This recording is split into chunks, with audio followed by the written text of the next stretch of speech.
décadas. A humanidade se perguntou se estava realmente sozinha no universo. Agora, essa pergunta pode ter começado a ganhar uma resposta. Cientistas que operam no telescópio espacial James Webb acreditam ter encontrado o indício mais convincente já observado de vida fora da Terra. Não uma imagem, não um sinal de rádio, mas algo muito mais sutil e talvez mais poderoso. Uma assinatura química. Isso pode ser apenas o primeiro capítulo. Nesse vídeo, vamos apresentar as descobertas mais recentes feitas pelo James Webb, começando por uma que fez o mundo da astrofísica ficar de cabelo em pé. Você está pronto? Então vamos começar. No dia 17 de abril, uma notícia percorreu rapidamente por laboratórios e observatórios do mundo todo. Pesquisadores interromperam análises, abandonaram suas xícaras de café ainda quentes e se reuniram às pressas. O telescópio mais sofisticado já criado pela humanidade já havia encontrado algo inesperado na atmosfera de um planeta distante. Algo que não se encaixava em nenhuma explicação simples. Ao analisar a luz filtrada pela atmosfera desse mundo, o telescópio identificou duas moléculas muito específicas: dimetilsulfeto e dimetildisulfeto, DMS e DMDS. Para ficar mais fácil. Aqui na Terra, essas substâncias têm uma característica inquietante. Elas são produzidas quase exclusivamente por processos biológicos, especialmente por micro-organismos marinhos. São esses seres invisíveis flutuando nos oceanos do nosso planeta que liberam esses gases na atmosfera. Eles não fazem barulho, não constroem cidades, mas moldam ecossistemas inteiros e talvez tenham ajudado a tornar a vida aqui possível. Encontrar essas mesmas moléculas em outro mundo é, no mínimo, inquietante para qualquer cientista. O James Webb detectou esses gases na atmosfera de K2-18b, um planeta que orbita uma estrela anã vermelha a cerca de 124 anos-luz da Terra, logo ali, na constelação de Leão. Até então, K2-18b era apenas mais um nome num banco de dados astronômico. Um ponto distante, frio, anônimo. Em questão de dias, ele passou a ocupar o centro das atenções científicas. Virou celebridade. A descoberta foi liderada pelo astrofísico Nico Madhusudan, da Universidade de Cambridge.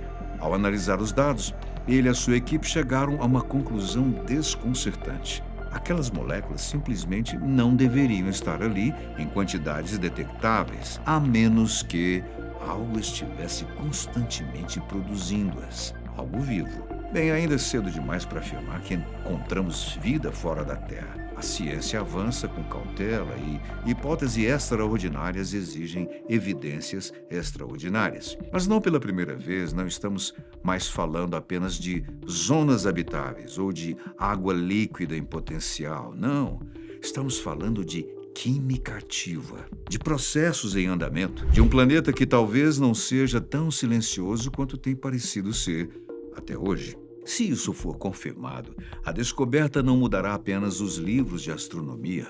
Ela mudará a forma como a humanidade se enxerga no cosmos. O telescópio espacial James Webb foi projetado para enxergar aquilo que sempre esteve fora do nosso alcance. Operando no infravermelho com uma sensibilidade jamais vista, ele atravessa cortinas de poeira cósmica, observa o nascimento de estrelas e planetas e olha tão longe no espaço que, na prática, está olhando para o passado do universo. Ele também faz algo ainda mais ousado. Analisa a atmosfera de mundos distantes em busca de ingredientes básicos da vida.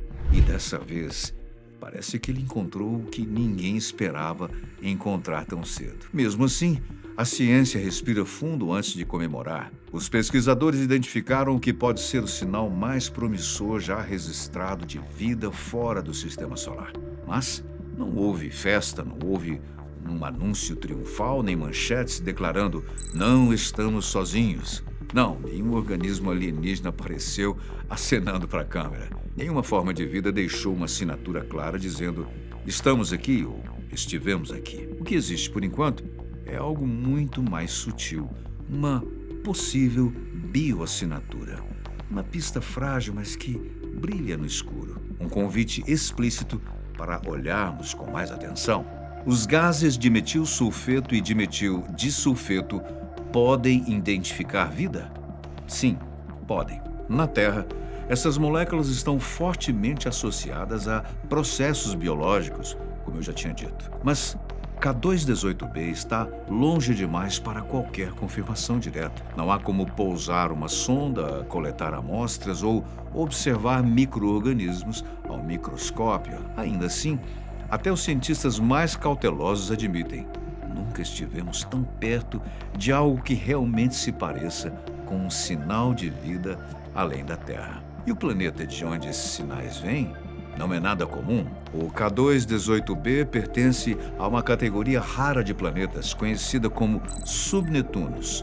Mundos que não são pequenos e rochosos como a Terra, mas também não chegam ao tamanho colossal de Netuno. São os filhos do meio da família planetária.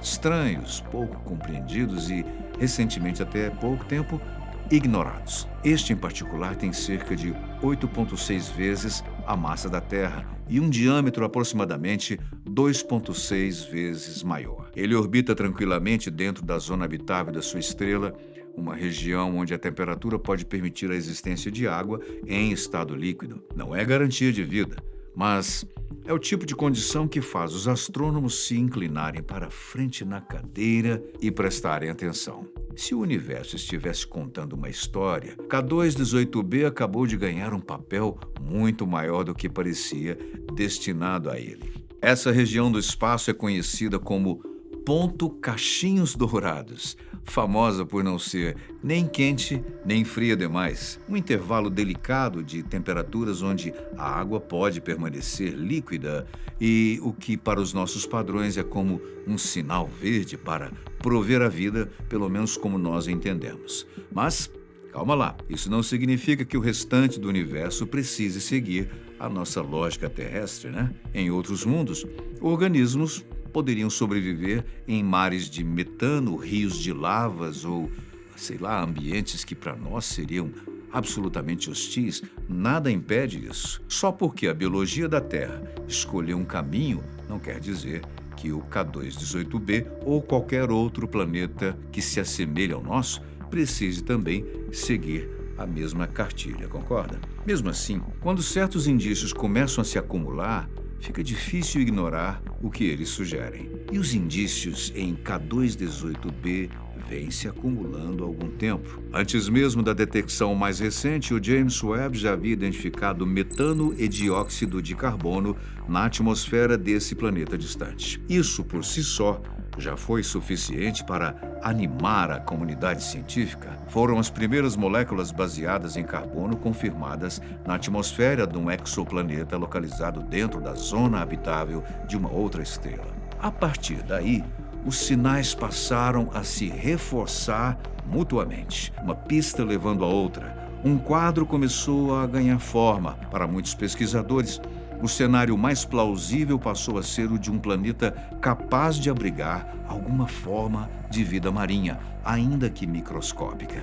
E a experiência da Terra mostra que, onde existe um organismo vivo, raramente ele está sozinho. Mais intrigante ainda é a possibilidade de K218b pertencer a uma classe de mundos que, por muito tempo, existiu apenas no papel. Os planetas chamados Haishan. Esses exoplanetas teóricos seriam maiores que a Terra, completamente cobertos por oceanos globais e envolvidos por uma atmosfera rica em hidrogênio. Durante décadas foram vistos como hipóteses ousadas demais.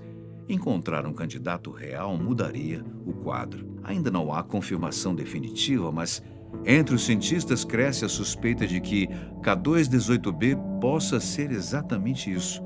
Um mundo inteiro coberto por um vasto oceano líquido, silencioso, profundo e talvez não tão vazio quanto imaginávamos. Bem, agora é hora de colocar os holofotes nos verdadeiros protagonistas desta história, o DMS e o DMDS. Lembra-se deles? O James Webb não encontrou apenas vestígios tímidos desses gases. O que apareceu foi um volume impressionante, mais de 10 partes por milhão. Em termos astronômicos, para você ter uma ideia, isso é mais que suficiente para gerar uma boa carga de pesquisas aprofundadas. De acordo com o astrofísico Madhusudan, Essas concentrações são milhares de vezes superiores às registradas na atmosfera da Terra. Daí todo o entusiasmo cientista. Contudo, o que a ciência conhece hoje, existe apenas uma explicação plausível para tamanha abundância: atividade biológica. E se esses gases estão mais presentes lá do que aqui, a implicação é ainda mais provocadora. Pode haver uma quantidade enorme de organismos produzindo-os, talvez algo equivalente a um enorme campo de algas microscópicas, por exemplo, trabalhando ali silenciosamente debaixo de um oceano alienígena. Mas aí surge a dúvida inevitável: como um telescópio a bilhões de quilômetros de distância consegue detectar algo tão específico quanto um gás? A resposta está numa técnica tão elegante quanto contraintuitiva. Imagine tentar observar uma vela acesa do outro lado de um estádio lotado e, ao mesmo tempo, identificar o perfume de alguém que cruza em sua frente. Parece impossível, né? E meio confuso, cheio de cenários diferentes, mas é exatamente esse tipo de precisão que está em jogo. Quando o K2-18b passa diante da sua estrela anã vermelha, uma pequena fração da luz estelar atravessa a atmosfera do planeta antes de seguir viagem até o James Webb.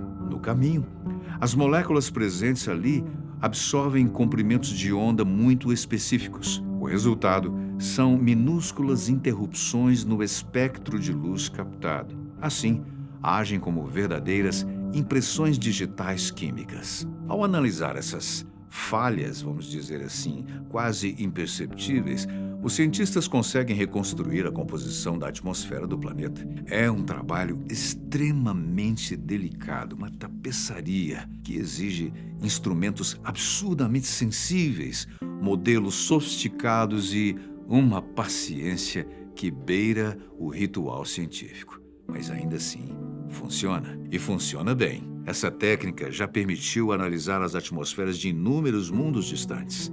Claro, ela tem limitações, e os próprios pesquisadores sabem que incertezas fazem parte do processo. Mas, quando vários sinais independentes começam a apontar na mesma direção, torna-se impossível não encarar a pergunta que ecoa desde o início da humanidade: estamos sozinhos no universo? Sim, talvez o mais impressionante seja perceber o quão rápido chegamos até aqui. Em 1991, nenhum planeta fora do Sistema Solar havia sido confirmado. O primeiro reconhecimento oficial veio apenas em 1992. Pouco mais de 3 décadas depois, estamos literalmente farejando a atmosfera de um planeta a 124 anos-luz de distância. Isso é fantástico. Isso não é apenas progresso científico, é um salto gigantesco na capacidade humana de olhar para o cosmos e, pela primeira vez, suspeitar que ele pode estar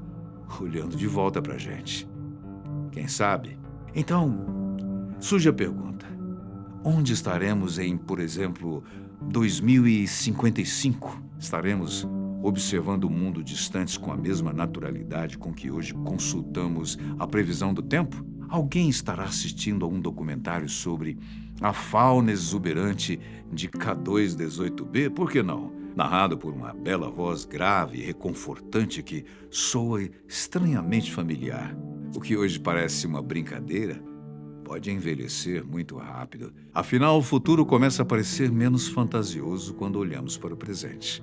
A astrônoma Michelle Kunimoto, por exemplo, já identificou mais de 3.000 candidatos a planetas usando dados de uma missão experimental da NASA. Ela representa uma nova geração de exploradores, não armados com foguetes, mas com algoritmos, estatísticas e uma curiosidade incansável. O seu trabalho deixa uma coisa clara: a galáxia está abarrotada de possíveis lares para a vida. Isso é uma notícia maravilhosa. Cada um desses milhares de mundos pode esconder oceanos, atmosferas ativas ou ecossistemas inteiros. O desafio é que não basta encontrá-los. É preciso apontar nossos narizes cósmicos, um apelidinho carinhoso para os poderosos telescópios que ainda virão, para cada um deles decifrar suas assinaturas químicas, molécula por molécula. É um esforço monumental, mas que gera montanhas de dados. Ainda assim, o processo já está em andamento. E com o avanço da inteligência artificial, tudo indica que essa busca vai ganhar uma velocidade nos próximos anos, até que outro planeta igualmente promissor apareça. K2-18b ocupa um lugar singular nessa história. Ele é o primeiro mundo onde a fronteira entre suposição e evidência ficou tão fina que, quase como um olhar para um tecido semi-transparente, parece que estamos próximos de desvendar o que há do outro lado. O próprio Nico Madhusudan descreveu essa descoberta como um momento transformador. Se os sinais de DMS e DMDS resistirem ao crivo científico, poderão se tornar as primeiras bioassinaturas confirmadas, já identificadas fora do sistema solar. E mesmo que não resistam, algo fundamental já mudou. A humanidade cruzou uma linha invisível.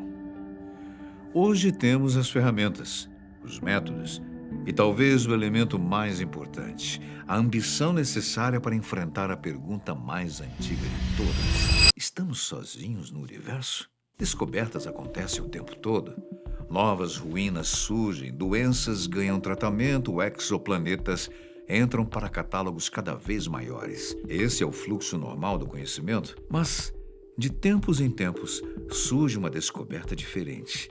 Uma que nos obriga a repensar o começo de tudo. O início de uma espécie, de um planeta, de uma civilização. Essas são as descobertas que realmente importam. E o telescópio espacial James Webb pode ter feito exatamente isso ao revelar indícios das primeiras estrelas do universo. Essas estrelas ancestrais, conhecidas como População 3, seriam gigantes, quase lendárias, formadas quando o cosmos ainda esfriava após o Big Bang.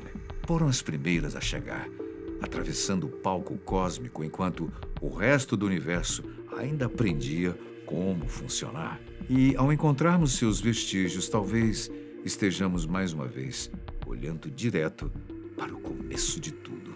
Chegar perto de algo assim seria, sem exagero, uma sentença de morte para qualquer ser humano. O James Webb foi projetado exatamente para isso. Observar a distância e facilitar o trabalho dos astrônomos. Seus olhos foram calibrados para o infravermelho, a faixa perfeita para esse tipo de espionagem cósmica, se é que podemos chamar assim.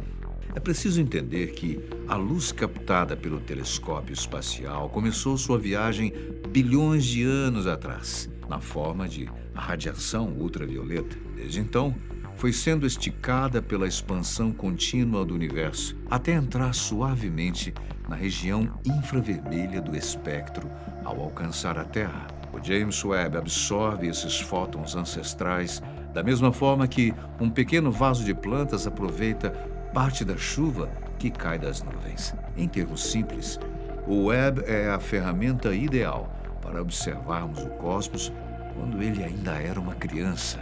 As estrelas da chamada População 3, no entanto, já se foram há muito tempo. Eram colossos absurdamente quentes e massivos que viveram de forma intensa, porém breve. Consumiram seu combustível num ritmo frenético, explodiram em mortes violentas e não deixaram rastros diretos que telescópios comuns pudessem seguir. Isso levanta uma pergunta incômoda, mas inevitável. Como os cientistas, André, podem ter certeza de que o James Webb não está vendo qualquer outra coisa? Essa pergunta deve passar pela sua mente.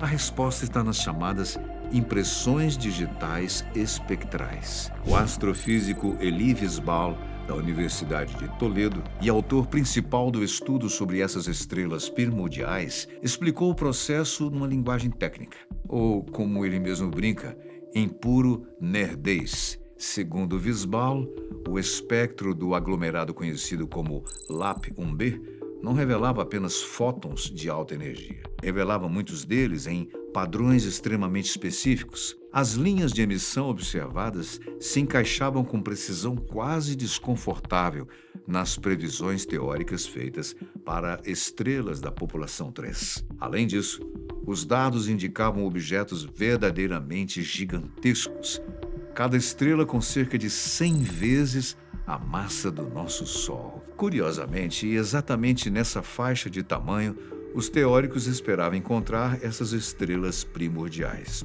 Por isso, sim, há uma chance real de que essas tenham sido as primeiras estrelas já formadas no universo. Elas desapareceram há bilhões de anos, mas a sua luz levou cerca de 13 bilhões de anos para completar a viagem até nós. Tecnicamente falando, o que o telescópio espacial James Webb está observando não são estrelas vivas, mas, na verdade, os seus fantasmas. O aspecto mais elegante dessa descoberta é que o Webb não enxergou o aglomerado LAP-1 b, que ele fosse particularmente brilhante. Ele o detectou porque o próprio universo resolveu ajudar, seja por um truque da relatividade ou por pura coincidência cósmica. Às vezes, é difícil saber onde termina a ciência e começa a magia. E é aqui que a história fica ainda mais interessante. Prepare-se. O responsável por esse milagre da observação atende pelo nome de Max J0416, um aglomerado de galáxias com uma massa tão colossal que chega a dobrar o seu próprio espaço-tempo ao seu redor. Na prática, ele se transforma numa lente natural. Quando a luz do distante LAP-1 b atravessou essa região deformada do cosmos, ela foi esticada, curvada e amplificada em arcos luminosos conhecidos como anéis de Einstein. Foi assim que um aglomerado quase invisível ganhou tamanho suficiente para ser captado pelo James Webb.